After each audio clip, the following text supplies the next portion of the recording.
Ευχαριστούμε εκ μέρους του Συλλόγου Γυναικών Φιλεφορίων, το Χανδριναϊκό Ποδοσφαιρικό Σύλλογο, για την πρόσκληση για άλλη μια χρονιά που είμαστε εδώ μαζί σας. Ξεκινάμε λοιπόν με τα μικρά μας. Θα ξεχωρέψουν 5 χορούς από διάφορες περιοχές της Ελλάδος.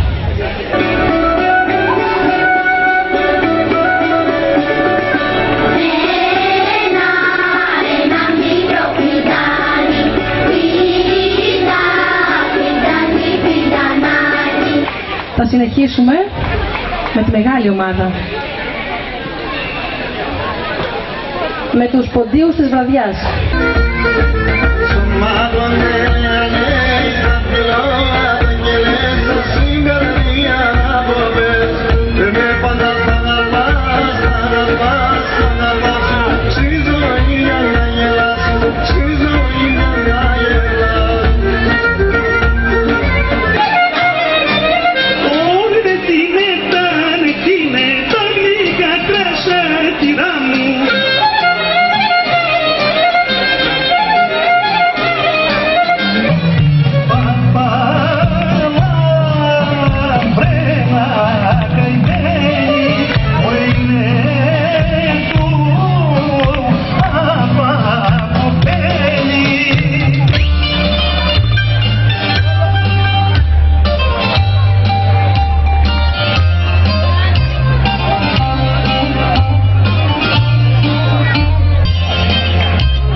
Μας δώσατε την ευκαιρία αυτή να επικοινωνήσουμε με τον κόσμο της Μεσσηνίας.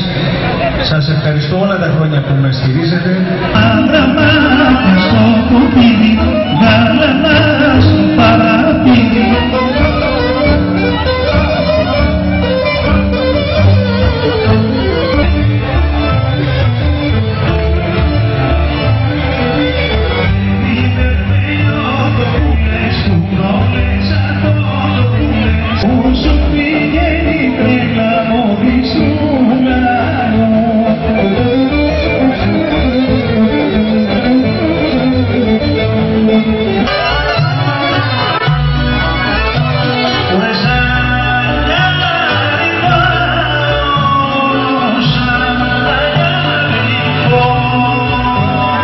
Θέλω να ευχαριστήσω τον κόσμο ο οποίος ήρθε σήμερα στην εκδήλωσή μας. Η εκδήλωση έχει πάρα πολύ μεγάλη επιτυχία. Έχουμε μαζί μας την τιμή και τη χαρά να φιλοξενούμε τον πολύ καλό καλλιτέχνη στο παραδοσιακό τραγούδι, τον Παναγιώτο Λάλεζα. Θέλω να τον ευχαριστήσω ιδιαίτερα γιατί μας έκανε να παραβρεθεί σήμερα στο πανηγύρι μας και να μας διασκεδάσει.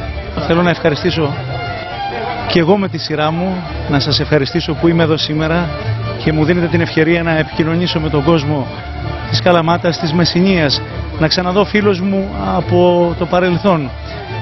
Εδώ ο τόπος δεν ξέρω τι γίνεται, εμείς τραγουδάμε σε όλη την Ελλάδα, αλλά τέτοια επιτυχία μόνο εδώ γίνεται. Δηλαδή, ποιος ξέρει, ίσως είναι ο τρόπος του τραγουδιού, είναι ο Μοριάς που βγαίνει.